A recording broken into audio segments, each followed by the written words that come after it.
Hello, everyone. I decided to bring it Hello. once. Neil and I are excited. We've got our branded apparel. Look at this. Woohoo. Okay. Let me just Creativity-Hive. Yeah, I know. let me just cover up. We're making Mo jealous here. Neil and I are going to NAB next week, and we will be meeting with all kinds of other creatives and talking about Oh, Creativity cool. Hive. And so it's exciting. Now, I have to show you something else. Oh my goodness gracious, Miriam. I have told Miriam that if she pulls those out, I will not be seen with her on the Miriam, pulpit. you just stand behind Neil. Just walk behind Neil. That is the best thing I've ever seen. It just you gotta wear it. Yeah, well, I okay. have to tell you, So I have to I'm know, pretty do sure. you think it's fun and whimsical, or do you think it's really unprofessional? I think Neil would go with the unprofessional. I think it's simply absolutely brilliant. I hate to say it, but you might want to have it along just to pull out to make somebody laugh or something. Now, if we run into Kelsey, also known as Premier Gal, she would Yes. just probably love to see it. Mm-hmm. Talked with Kelsey a Yes. number of times at Jam, Yes. and she loves things like that. All right. Well, we are today we're going to talk about, new things in Premiere Pro, right? Yes. Really? So, I thought we were is going to it be good or doing is it After bad? Effects. I thought Or is Mo it was a reading mix? us in After Effects today. Oh dear goodness gracious me. Well, after I installed the latest After Effects, my machine crashed, and then I had to reinstall the whole operating system. And then I installed the new 22.3 Premiere, and my machine crashed, and my GPU blew up. So now I'm on a laptop. I'm just kidding. That's the introduction to the new release, I guess. I guess. Well, I've been watching, of course, the releases for both Premiere Pro and Resolve because use Resolve a lot, and then people try and compare them because they're kind of, Uh-oh. Somebody forgot to mute their phone. yep, somebody forgot to mute their phone, Shame. so we're good. Um, but sorry about that. Uh, but Uh-oh, we've got a That's problem with your audio, Neil. what? that's Oh, fine. now it's okay.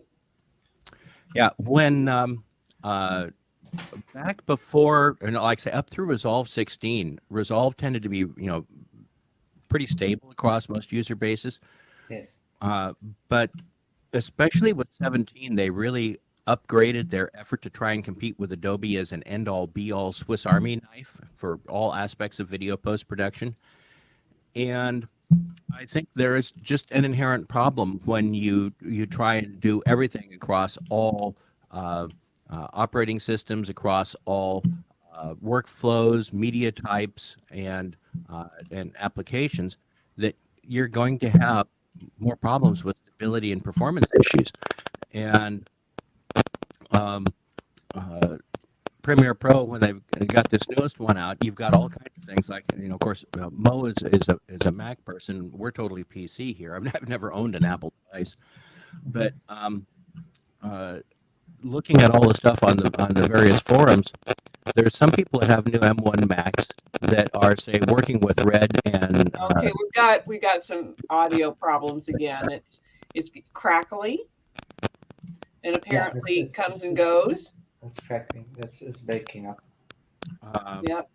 I don't have any way other than taking an hour to try and replace a cable or Oh, something to do anything about it. So, well, that's a problem, isn't it?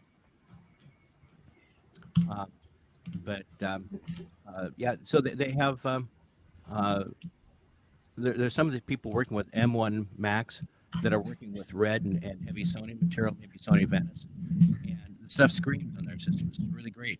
And you get someone else that has what seems to be a similar system, and they bring up a Red and the thing crashes. I mean, right. why?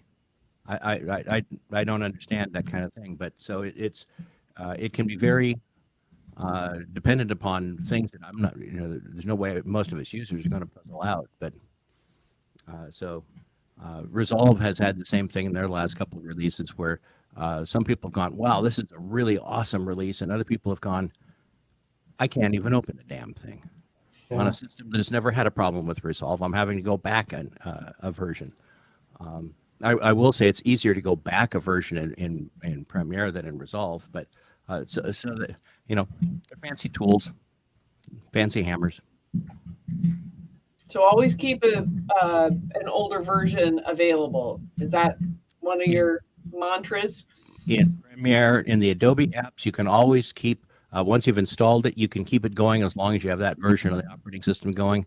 I never, ever remove, I've got on this machine, I've got 2019, 2020, 2021, 2022, and the public beta. I, Right. I rarely use the older ones, but they're there if I need. That's a lot of Absolutely. versions. Does that eat up a lot of space on your computer? No, the Okay. program files don't take up much space, really. Okay. All right. So what's So good? have you started using the new versions yet, Neil? Oh yes, yeah. I've not done much with the public. Last fall, I worked mostly in the public beta Okay. prior to Max, but I haven't done much in the public beta recently. But I've been working totally in the in 22.3, the newest one. Have you already been working on it? Oh yeah, for the last couple of weeks. So And you find what do you think about it? on my machine, it screams. I've got 3960X Ryzen Threadripper with 24 cores, 128 Yeah. gigs of RAM, and a 2080 Ti. And on my system, it screams. I've done Red, Venice media with it, some of the heavy Sony, non-Venice Sony, some S-Log 3, some A7 S3 media. Right. Those are all ones that some people are having problems with. On my Yeah. machine, they all work beautifully. I mean, this is about the easiest I've been able to work with any of those as far as for running a heavy timeline and get good playback. So so on some systems, obviously, this setup really works, and Right. if it isn't working well in your system, then you need to probably go back to 22.2 until they fix whatever it is that on your system is causing Yeah. the problem. Would you be able to show users how to actually post? To install this side by side, because I went to it and I had, even though I said keep previous versions, it actually overwrote my version. So I had to download the offline installers, which are not normally given out to anyone. Sure. But I did manage to get them. I managed to get the offline installer for Media Encoder, After Effects, and Premiere. But I didn't get to install them yet because I was just double checking if it's going to overwrite. But the original one that I installed from Creative Cloud, even though I said retain previous versions, it just overwrote 22 the previous 22. Yeah, it's not supposed to do that. I can go ahead and walk through the how to set up Creative Cloud for that right now. Yeah, that's cool. That would be awesome as a Okay. start, yes. So You want to share your screen?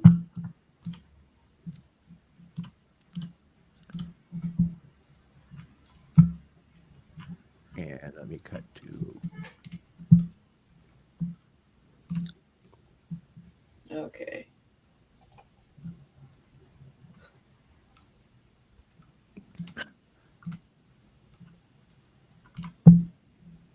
I'm having to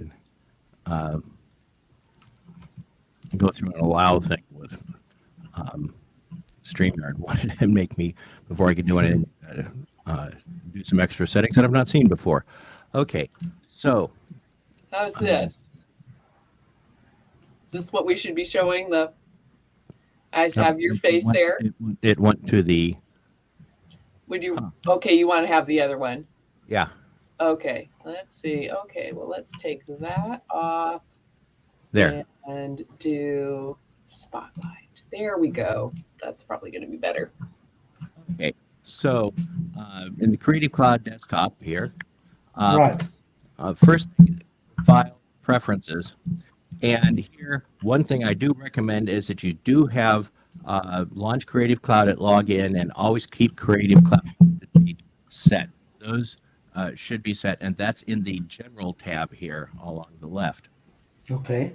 Now in Apps, let the Creative Crowd uncheck the auto update here. Mm-hmm. You know, this is Yeah. not a Bad idea. good idea. Okay. Yeah, and make sure that is unchecked. Again, this is the Apps tab here, and you also want to have this set to show older apps down below. So once you've got those set up, it shouldn't. Let me see. Where's there? There's another setting in here somewhere that I always have to look for.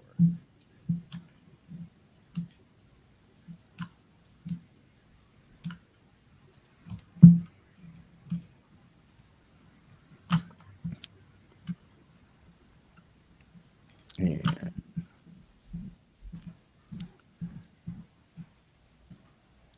it's wanting to reload my apps right now. Thank you.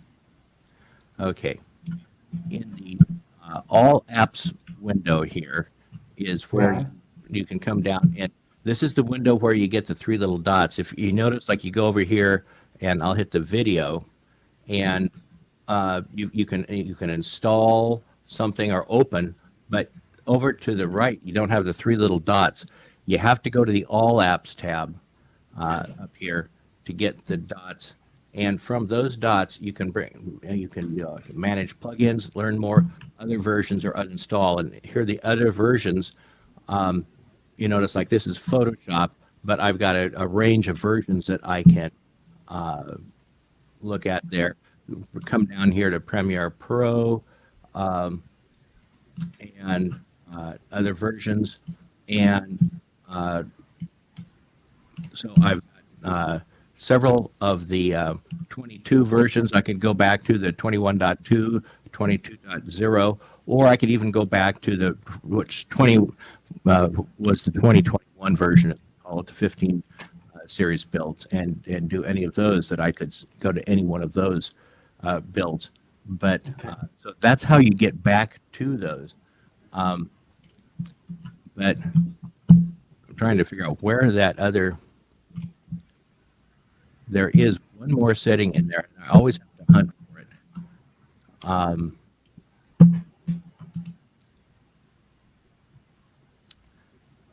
But I think if you, in your preferences,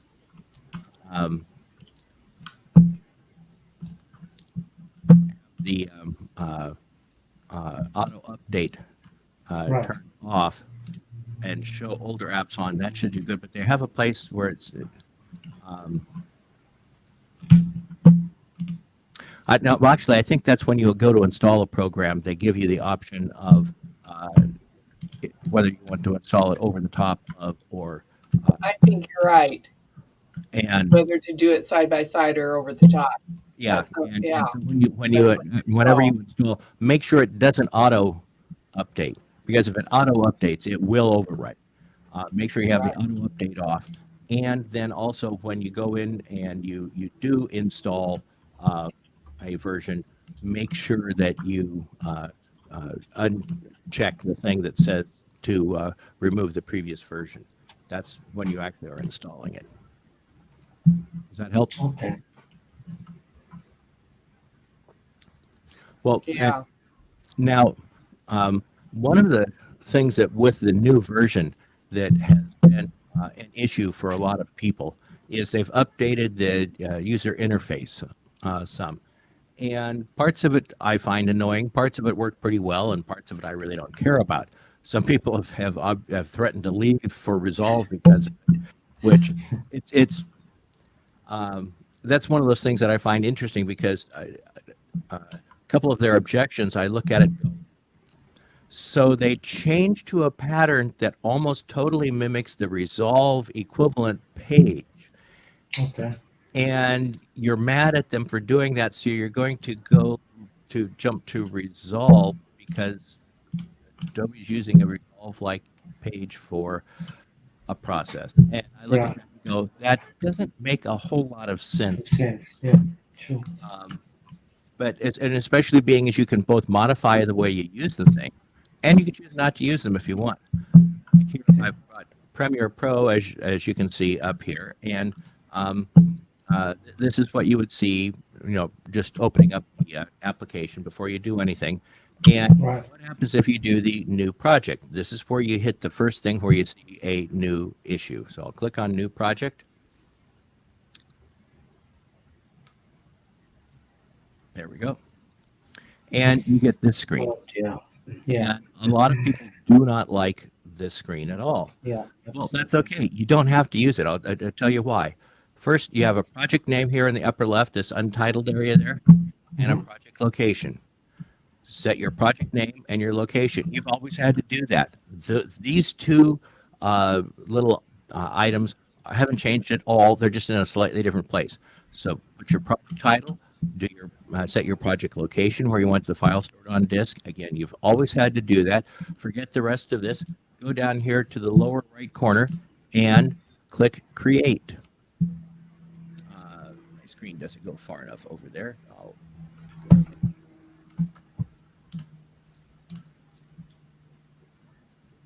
modify my Premiere screen a little bit so you can see it better.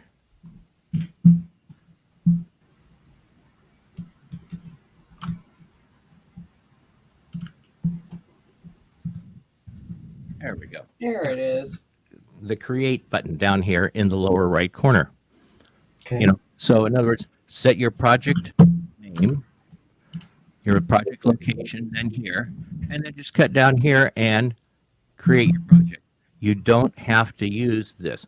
This area in here is your where you would set for import, and then the area over here are import settings. These are the ingest settings that they've had available. You can tell it to do things like copy media. If you have this turned on, you can do things like copy with MD5 verification or copy without verification. This is for people that need a especially very accurate copy into a working folders area. You can set it up to do that so that any media you select here, it copies, and then you can tell it where to copy the files. Okay. Yeah. You can tell it if you select, like say you click on something here and you tell it you want it to import the contents of this folder. You can have I'll turn that off. You can have new bin selected here. And if you've got new bin, then you can bring this down and you can name the bin what you want. Problem is, this is, if you say you've got a folder structure, Yeah. this folder, and you've got 4 folders of media under it, and you want those all to come in as bins, it's not going to happen here. It's going to bring all of the media in all the subfolders in at the same time. So everything in this folder and any folder below it on your computer will get brought in at the same time.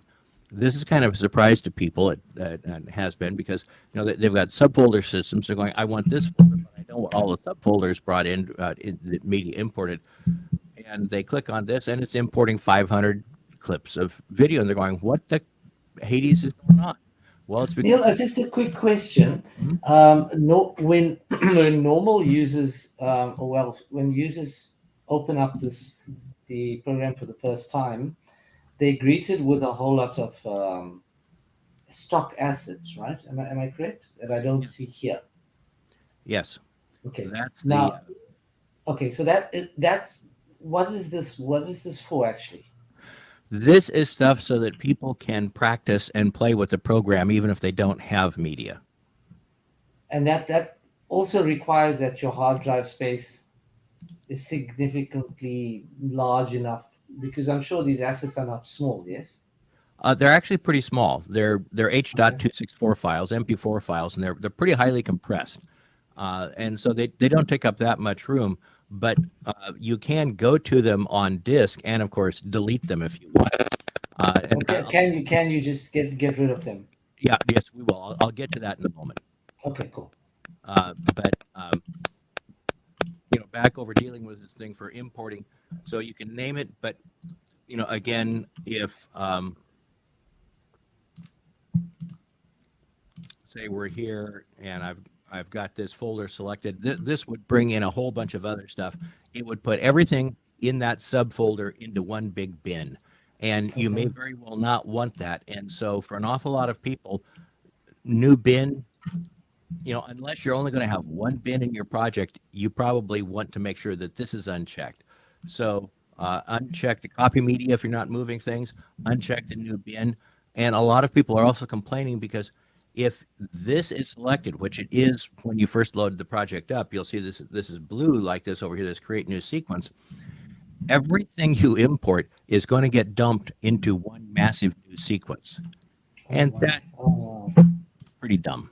So turn that oh off. my. So my Okay. basic thing is when you first open this up and you get to this screen, which as Yeah. Mo is correct, will show like this.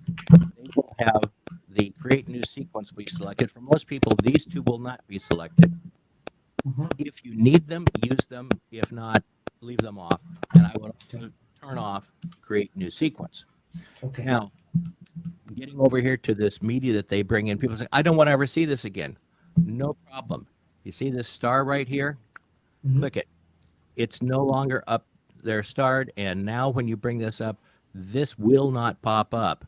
Of course, you can go to the sample media on disk and because it's fairly easy to find out.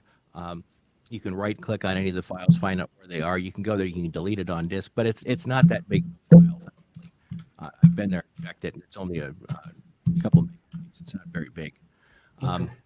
But when you're working in this, if you're going to use this, and for a lot of people, this is going to be very handy, but you'll want to check and see the size. How big do you really need the thumbnails? How many do you want to see at one time? Do you want to see it? Are you a person that works with the list view better, or do you like the grid? Um, you know, And and if you go into your other directories where you have media stored, say for a current project, right? Like you right, have down here, which you got in your devices, right? yeah. Can you also see these and hover scrub like you were doing just now? Well, yeah, and one of the things that I was going to point out here is they will have the favorites. You know, at the top here, I've got Neil Shoots. Mm-hmm. Okay, this is the folder where I'm right now. I'm putting most of the stuff that I'm actively working with in this folder. It's in the favorites. It's right at the top. I can pick that. It pulls up all the top level folders for anything I'm working in, and then I can just double click on a folder, and it brings up all of the Okay. things within that folder, or it goes down through. So I Got it. can, because I've got this favorited, it's right here at the top. In 2 clicks, I can be in a bunch of different folders and be picking out media. And of course, you can select with your typical, things. You can, just draw a marquee like that. I've selected those items. If I now go down and click on create, it will give me a new project with those bits of media imported into the project. And how do you favorite these things? If I wanted to favorite this folder, you see, you always Yeah. have, anytime you navigate to something here, on right in this place here, you'll see the little star in the end, and you click on that, and now Okay. that's, Then it appears on the top, right? and it appears on the top. You can And go, that's favoriting folders, not favoriting clips. Am I correct? right, yes, that is favoriting folders. And you can go through any of your drives. You can favorite a drive. You can favorite a folder Oh, in any some level. So for most users, that rather than they say, well, I don't want to go through all these local and drive devices and everything. yeah. Fine, understood. Get rid of them. All you have to do is go to the places where you have media and get to something, go to a drive, video projects active, favorite that. I've now brought that up here. I can go to video media active and say I want Mo Media and bring up Mo Media. And as soon as I get Mo Media showing here, I can favorite that. And now up here back at the top, Mo Media is now one of my favorites. This, I it takes a see. couple minutes to set it up the way it works best for you.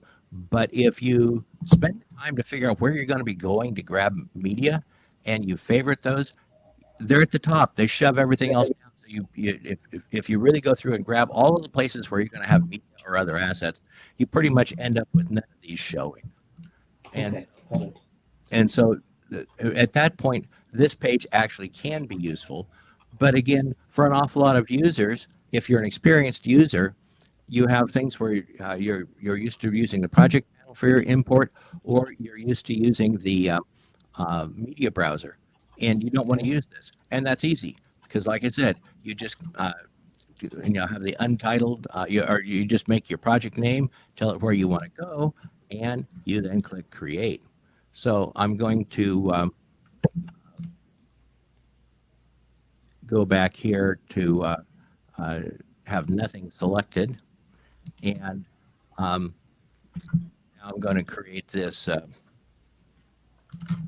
test project, and I'm going to just drop it onto um,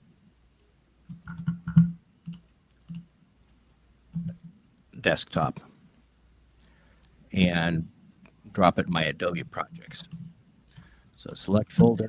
I now have a project named test, and in my Adobe projects folder on my desktop. This is not where I would ever store a project to work on, but for this purpose, it will work just fine. I haven't set any media to import. All I've given it again is a project name and a project location. Go down here to create.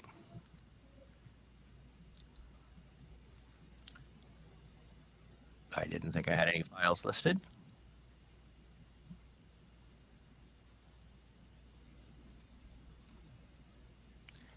And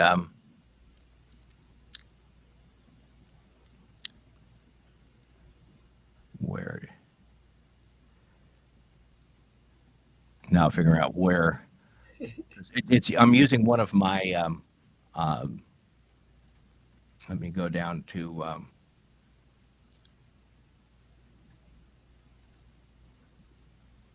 I'm using one of my custom workspaces. I probably should have shifted over to using their standard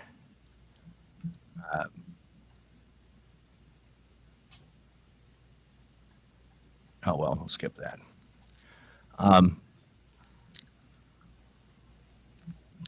When you come in here, normally you have the project panel showing. I'll bring that up.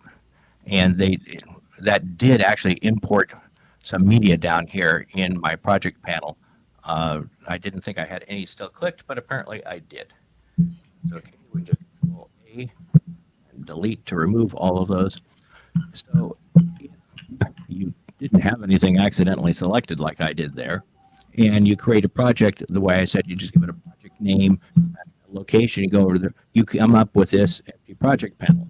I'm just going to hit the grave or tilde key to bring that up to full size, and so that lower left corner is the full screen. And now you can see it says import media to start. This is back to just the old way before. Right click, import. And now it will bring up a Finder or Explorer window where I can select and import media. The, of course, other way to do it is, as always, Media Browser. Navigate to, and here you can, again, have your favorites here. Like Neil Schutz is a favorite. So I can have this in here. I could say,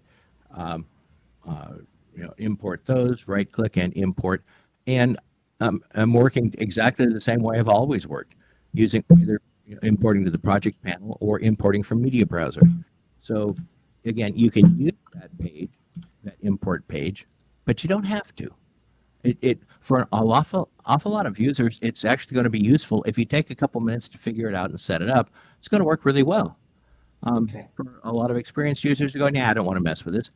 You don't have to. You just give it, again, your project name and your location, and you can go. So I'll go ahead and import those.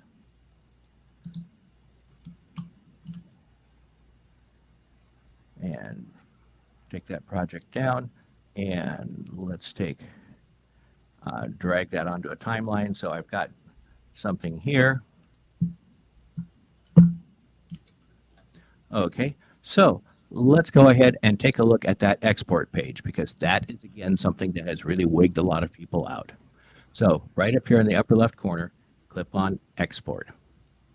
And it brings up this page, which is very different. And one of the things that people have really complained about is this preset list here. And in the when you initially start it, this preset list shows every freaking preset in the entire program. Is this the quick export now you're talking about? No, this is the standard export page. Okay. Yeah, and most of these presets you never ever want to see. So is there still a file export option though? This is the file export option, and I'll get to that in a moment. So if you're going to use this window, the first thing is come over here to these three dots, Okay. go to more presets, and you get the preset manager. Oh, And go to system presets and uh, click on the starred one so it shows favorite only. Unstar everything that you don't ever use, and that will be right. 90% of the presets in there. And Yeah. so your custom presets, because I haven't starred my custom, these are ones that I've already built for mine, but go through there, make sure that by the time you end up over here in all presets, that the only ones that have stars are the ones that you use. Well, once you've done that, then when you get over here and you click on this drop down, you're only going to get the presets that you use. These are the ones: match source, adaptive high bit rate for H.264 I use quite a bit. High quality 1080p HD, again, H.264, I use that a lot. Apple ProRes 422 proxy. These are the presets that I actually use. Now, Right. and another thing is that they've got these tabs in the old export box, which I can show you in a moment. You have tabs that went horizontally. They now have tabs that go vertically, and changing from horizontal to vertical tabs has really wigged people out. Okay, but if you have the video open, you notice this is pretty much the kind of things you've had before, except you have to come down and click again more to get like render at maximum depth, maximum render quality, and all the rest of them down here. Now, within any one time that you have the project open, if you leave this tab expanded like this, you come back to export later, the tab will still be expanded. If you close and reopen Premiere, it will be shortened again. And this, and then you'll have to click on the more or less button to get the rest of the settings out. But that's where all the settings are. Over here on the far left, they have things, and this is why I think in some ways the structure of this reminds me of Resolve's export page. You've got a choice of whether a media file, in other words, you're exporting out as a video file, or a file that you're sending to YouTube. If you click on YouTube, then it pops up. You get different settings for the ones that they recommend for YouTube. The same with Vimeo, Twitter, Facebook, any of those. Well, I never actually use any of those, so we'll go ahead and turn that back off. I always export to just to a video file. If I'm going to upload it to, I check it after I've exported it, and then I upload that file. So that's the way it works. It's not much different than it was before. It's slightly laid out differently. Your tabs are vertical rather than horizontal. Big whoop to me. And over here, you have an area which gives you rather a large space to show what the current settings you have, what is going to be exported. The entire source, 1920 1080 with square pixels. The whole thing is shown right here. Here's the source, and here's the output, and it's very easy to see what you're getting. And at that point, you go ahead. If you click the export button down here in the lower right, bang! It just Premiere does the export. But if you don't like this page, if you want to see the other one, as soon as you go to export, simply click on the send to media encoder. Okay. And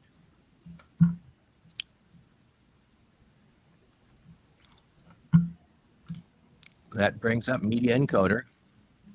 Let me size this in so it fits in here. And you click on the item there, and voila.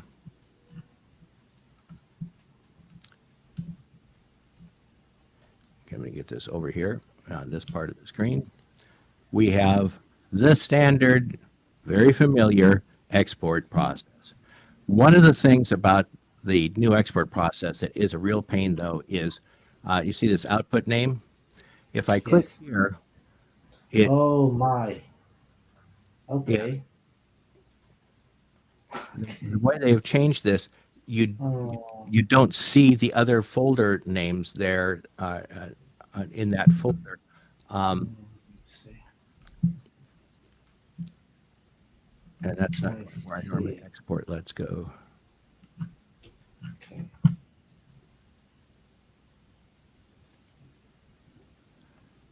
Having to figure out this is for some reason I'm not going to my normal. There we are. Okay, so let's see. Does it go over there? No, it's still going back to the wrong one.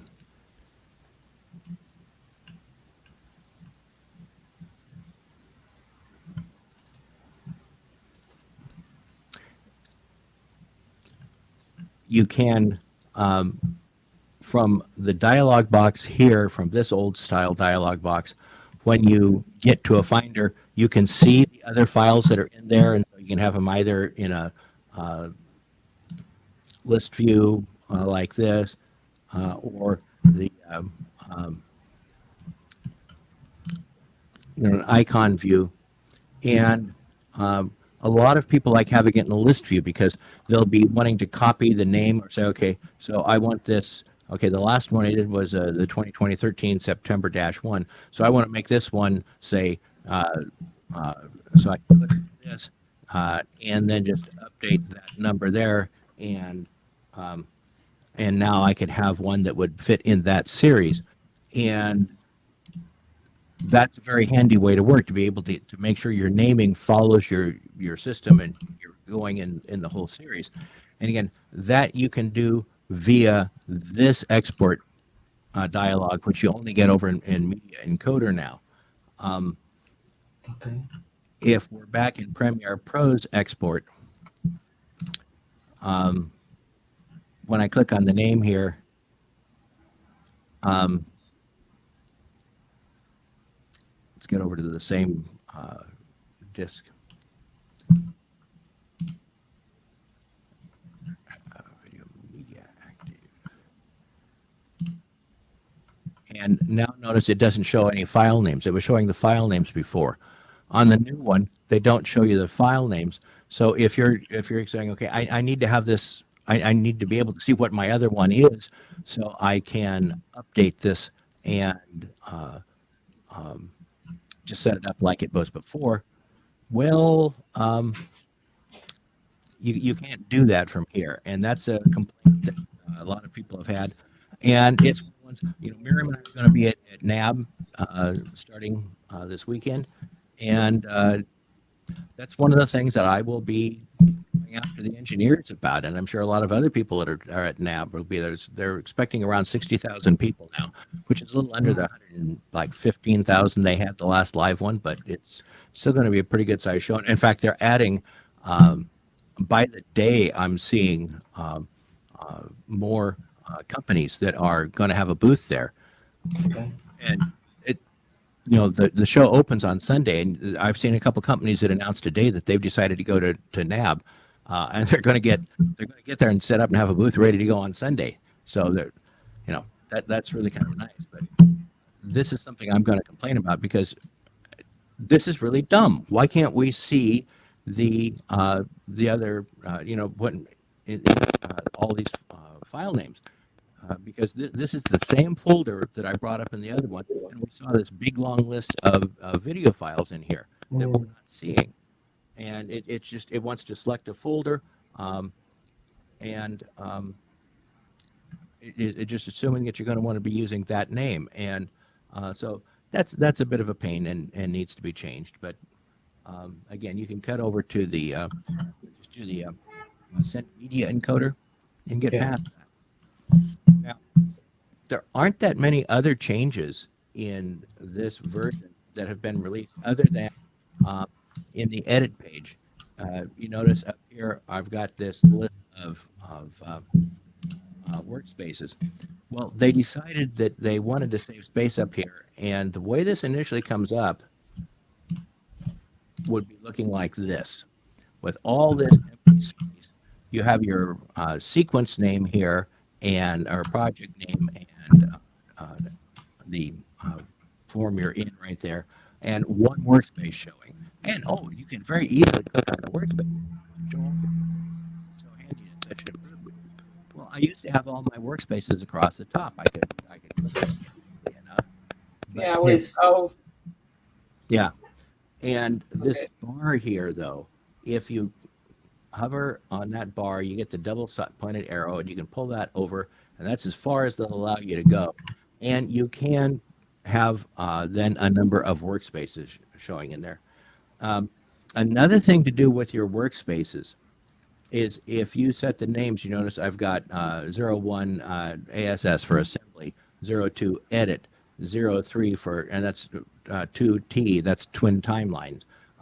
04 is my color setup that I have, and these are all workspaces that I've made. 5 is Colorista 5, is my audio, my graphics. If you rename them, which you come down here, edit workspaces, and any of these, if you click on them, you can, and then click a second time, you can rename it. If you put a number first, Mhm. Premiere will default on the workspaces to putting numbered workspaces at the head of this list. The first 9 things on this list will Right. be keyboard shortcuts. You notice that there's Alt Shift plus that number for each of these. So if you Okay. number your Okay. workspace Cool. that you use in the order that you would like to, they have a keyboard shortcut, and then you can get to them on keyboard shortcut. Is that numbering a convention? Does it have to start with a 0 and then the number, or can it Yeah, just be 1, 2, 3? yeah. It seems to work better with a 0. Okay. Cool. You know, if it works on your system with 1, go for it because that saves you a letter, right? Yeah. Um, It does. on mine, I need to use the 0, so it's 0, 1, 0, 2, 0, 3. Then it seems to recognize that that's an actual number for some reason or other. Cool.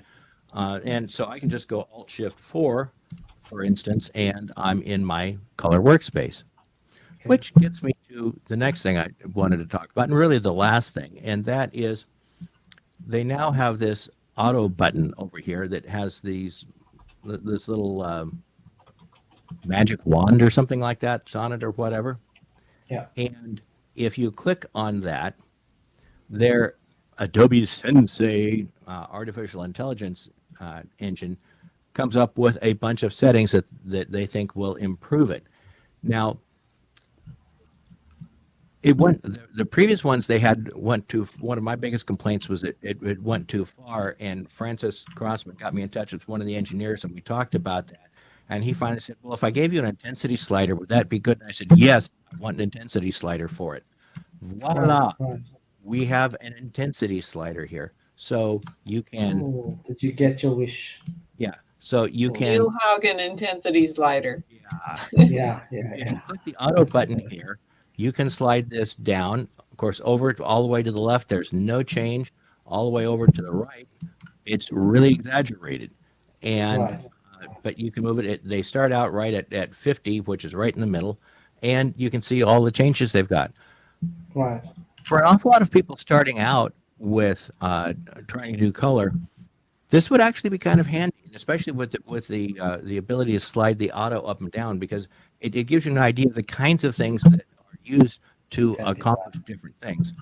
I'm not going to be using it much, but I will be using it occasionally because it actually it's not bad at all. And so let's go over to another image, and it's the same thing. Yeah, it is an interesting and usable little tool. So those are, I think, really in many ways the main changes with this release is the import page, Right. being able to learning how to set it up so it works for you by using the favorites and probably unchecking most things over here, um, and the export page. Again, learning how to set it up if so it works for you for when you want to use it, and also to know that you can kick over to the send to media encoder and totally get away from it if you don't want to use it. And I think there are reasons why a lot of users won't want to use it. So, oh, and I will explain one for the last little thing. Yes. When some people say, "But I don't want to have to open up another program and just to do exporting." Well, that's not quite actually understanding what happens when you export in Premiere Pro, because Media Encoder is the program that exports. It is the Yeah, it's always engine. there in the background. Yeah. Whether you're in After Effects, or you're in Premiere Pro, Media Encoder is the export engine. It's the export and rendering engine. Anything you do, whether it's rendering a clip on a timeline or whatnot, is actually being done by Media Encoder. It's Correct. just most of the time you don't actually see a separate user interface for it. So the Send to Media encoder doesn't open up a different app. It just gives you a user interface for the encoding operation for media for both Premiere Pro and After Effects. So, Right. and that's, uh, I think that's. Got any other questions, Mo? Yeah, absolutely. The big question is the Frame IO integration. Ah, oh, right. We go to the review um, workspace over here, the review, Mhm. and you, of course, you first have to set up a Frame IO login, which I haven't, but it is. Do you do it from here or do you do it from the website? If you hit sign in here, does it take you to a register page from If you hit sign within into Premiere? it, it takes you to a register page where you Okay, register into Frame.io and you use your Adobe ID. If I you've got your see. Adobe ID, you can then register into Frame.io, and uh, and then you can start using it. And of course, the whole thing with Frame.io, and I can't show it, of course, because I haven't registered. I don't want to take the time here, but you can take even set an in and out in a timeline. So say if we say this is my in and this is my out, um, then and if I've got something going on up here, I could then come up to the Frame IO options and tell it to that I want to have this section of the timeline, and I want to send it to so and so for perusal. Right. And they would get an H.264 clip, a small MP4 clip that would be just this section from in to out with the time code. And then Okay. they get a little application that's based off of their browser that they can go into, and um, they can go in and they can see it actually frame by frame. And they can go in and they can, on the little viewer that comes with Frame.io, they can go up here and they can actually type stuff on the frame. They could put an arrow and say, okay, I want this eye darker, I see. right here. And, It's kind of for like collaboration and yes, with almost like with teams kind of thing going on exactly. there.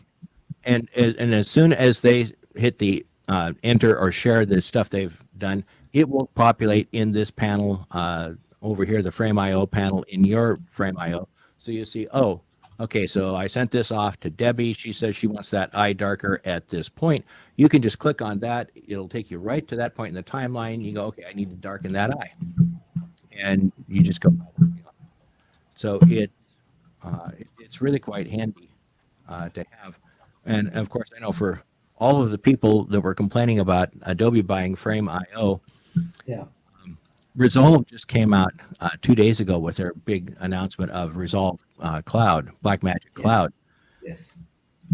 which, Grant Petty, the man that owns Blackmagic, is quite happy to tell you why he thinks only pirates and other lowlifes have subscription-only things.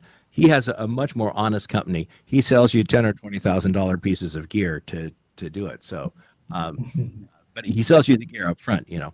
and then he provides the software as a service, which and that's how they pay for Resolve is they, you know, even I've got the paid Resolve. I've never actually sent money to Blackmagic for Resolve because I've got a couple ATEM minis. I've got the camera, a Blackmagic Pocket Cinema camera. I've had a couple other things. I've had like 5 licenses for Resolve sitting in a drawer here that I've not used.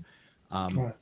so so they're not really worried about getting money for Resolve. And once you've got a license for Resolve, they point out at some point they might make people pay again, but they haven't since they they bought Resolve, back in 2009. Yeah. So But this is just Resolve. You talking about Resolve Studio or just yeah, basic? Resolve Studio has this new cloud system where if you've got some of their hardware, and Yeah. again, Oh, if you have some of the hardware, I see. it takes some of their hardware to set it up, and then you can work with it. But it's really kind of a nifty way. They have it set up, and it's based on a totally rebuilt proxy setup Okay. in Resolve, and uh, so. Um,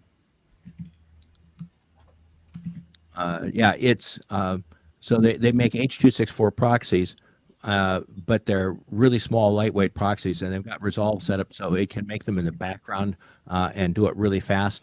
In fact, Right. several pieces of their hardware are designed so that if you load media files into them, you can set it so it automatically makes a folder right next to those media files with proxies of them, and and that device can be plugged in directly into your Ethernet setup so that it can upload directly to the cloud.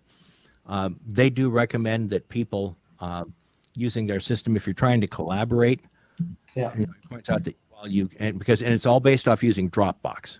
You have to use Dropbox accounts. That's all it works with is Dropbox. So nothing as fast and slick as Lucid Link. Lucid Link is what. No, no. And now version 2 Lucid Links, it's Yeah, crazy. Like, yeah. if you've seen it, it's just So, insane. um, but as Grant was noting in his presentation, Yeah. for full size media files, you're going to want to have your Dropbox set to sync to local folder. So you post it up to your Dropbox file that you're sharing with everybody, but to actually work in it, you either use the H.264 proxies, which he says are light enough that those can be used for most workflows. If you're just going to be working the proxies, if you're okay doing your color or sound from the proxy files, then you don't need to load the lower ones. You can probably do it with just a web link through their system. Right. But if you're going to do serious work on it, then you'll need to have your Dropbox set up to sync all of those files down. So basically, you're using Dropbox to share the files to people and work on it. But it's an interesting setup. It'll work for a fair number of people. And one of the things that will allow people to do, though, is Yeah.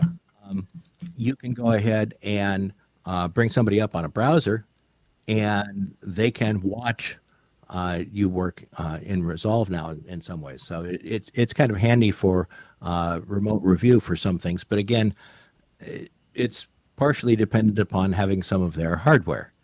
And Okay. some of it's only a few $100s, and some of it's only $30,000 for this, 80 terabyte stuff. And I see they've got a thing called show or hide markers by color. Yeah, Something new. uh, That's a little bit handy, I guess. And then the usual kind of remix progress indicator, Sony Venice 2 camera support, yep. change text size in the text panel, which is pretty cool. But what is your I've tried multiple times to get to download it one next to the other, and it's just you the first person I've actually heard of that's managed to do a side by side. Yeah, and I've always run side by sides. I've also run side by side, but I've run say 21 next to 2019 or 22, 21, but not an incremental update like a 22.2 and then a 22.3. So it's not allowing. It's No, just no, not you can allowing. only have Yeah. one of each major series. So you can only have one build of the 22 series up. You can have only one build of Right. the 15 series up. Okay, So so your 22 is this version, yes? yes, Okay, that makes a lot of sense. All right, so then you don't have 22.1 and 22.3 as an example next to each other. no. Okay, got it. That's made a whole lot of sense. All right, so then I'll put it on another machine just to test. But what is your overall um, feel? You've been playing with this and testing it from beta stage. What do you just 22.3 is the best Premiere Pro I've ever worked with. really? Yeah, and Is- and I know some people had to go back to 22.2 because, like I said, with the M1s, and Yeah. and that seems totally bizarre because I've seen threads by people that are pointing out that someone has a particular M1 and they give their full specs on the rig they've got, and if they import a red file, it crashes and they can't work. And you've got Mm, someone else going, but I'm screaming. And they have essentially the same computer, and they bring in the red file, um, and it's playing great on their computer. And why on one M1 does a red file crash the yeah. computer, and on another one, man, it's slick. Yeah.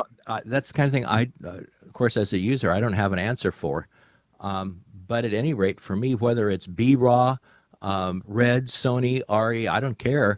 Um, Everything's just playing back beautifully and easily on this right now. I can stack multiple Lumetri on things. I've got one sequence that I was working on some things and really pushing some color things. Mm, And so I had track matte stacks where the track matte effect is one where let's say you copy a clip, you just duplicate a clip onto three tracks, one up right above each other. Just copy the clip up, just alt drag, mhm. and on the top clip, you Yeah. uh, put a Lumetri effect on it, and you set an HSL. You go to the HSL tab, the HuSat Luminance tab of Lumetri, Mhm. and you set a key and set it for color and black, so that that the key passes through what you have your key set for as color data, and everything else is black. Leave that Okay. key on. Go to the clip that you've got duplicated on V2 and Mhm. drag a track matte effect onto that clip. And on that clip, you go to that track matte effect and you tell it you want it to take Luma information, not alpha, but Mhm. Luma, and you want to take it from the track above it, from V3.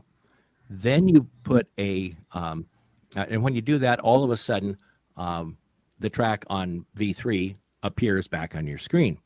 Now you do a Lumetri effect that will be applied after that on track V2, Yeah. and everything that is adjusted, uh, and anything that you touch in that Lumetri effect will be applied to the keyed area that you have from that clip on V3, and it will apply that to the clip on V1. It's kind of a strange thing, and it's complicated, but it works.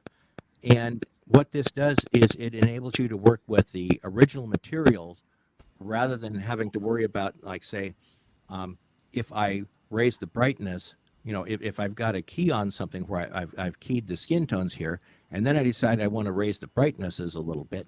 Well, I've brightened up some of the skin tones, and being as that's part of the key, all of a sudden some of the skin tones are no longer getting the same work done on them. And so if you want to have always be knowing that you're working with the same pixels, you pretty much want your HSL keys to work from original data.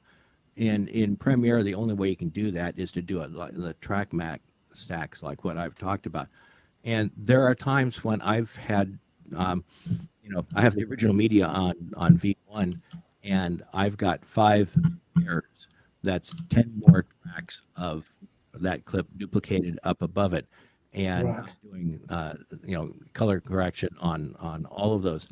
Well, I've had one of those where I had 10 stacks, 5 stacks, 10 additional clip, total of 11 tracks with Lumetri applied on every track, Yeah. B-RAW and 4K B-RAW, and just played back without dropping So a clip. do you feel this version has improved play? The biggest question I have is, has any work been done on the playback performance? Yes, I get better playback performance on this than I did in 22.2. Okay, so while you're talking, I have three buttons to click that says update, update, and update, right? So Mm-hmm. I'm gonna based on what you just told me, I'm gonna click the three buttons, one, two, and three, and I'm gonna give it a shot when it does download and update, and give it a good spin, and then we can look at maybe looking at some point doing something with the new After Effects features, which are quite a few in there because I'm gonna, I'd yeah, love to see it. Look at the new After Effects because I think yeah, there's been more change there really than in Premiere Pro. Premiere Pro, they just yes, changed the primarily they yeah they added in Frame IO. They added in that slight change to the auto color thing. Uh, but other than that, they didn't really make much change other than the import and the export pages. yeah. There's scene edit detection again. Well, frame IO integration. There's extended view of so extended view allows you to see past the composition window, so you can see what's outside the comp window. That's So it's awesome. outside the frames, which is cool. Um, you know, there's coach marks now, and Okay, we're gonna need to have a show about that one. yeah. That When do you leave for NAB? we're actually we're leaving tomorrow, but Wow, cool. And yeah, we have oh yeah, well, cool. Well, we can it discuss doesn't actually start until the weekend. But after the show. I think we can do. That's great, yeah, Neil. So in the public domain, Miriam, don't forget to keep those things up. And Neil, just so that I get you on record, Uh-huh. your expert advice to everyone out there is to upgrade to the latest version of Premiere Pro and Medium Code, of course, Hmm. because it has more benefits than negatives Yeah. from your setup, right? Naturally, it's going to On my vary side. from person to person. I've seen some stuff on the forums where the guys are having, complete nightmares with older versions, and mine is working perfectly fine. So those caveats happen. Yeah. So I'm going to test it and tell you what I feel. I'm going to push some crazy stuff through it and see what happens. Yeah. And but if it's working for you, it seems your system and mine, even though I'm on a Mac and yours is on a PC, and you've got a much higher spec graphics card, seem to always be working. Yeah. We hardly have any issues. So they've been updated now, so it should. I'm going to give them a whirl a little bit later, and After Effects is just about done, and so Premiere Pro is ready to go. And that import screen is not something that I'm going to enjoy too much, really. But I guess as time goes on, you will live with it. Uh, One feature request that should have been there was the ability to disable that import screen and go back to, well, I'll call it legacy import screen. Mhm. If you want to call it that, that's what they're going to call, just to give the user that preference in the preferences to say use new import screen interface or use legacy. That would have been a nice that thing would have to been do. nice, wouldn't it? Would have been great. Yeah. All right, Yeah. time to sign off, guys. It's been great. Thank you so Lovely. much. We will see you all. Actually, next week we're going to be broadcasting from NAB. Woohoo! So, Yeah. bye. Bye bye. Bye, everyone. Bye.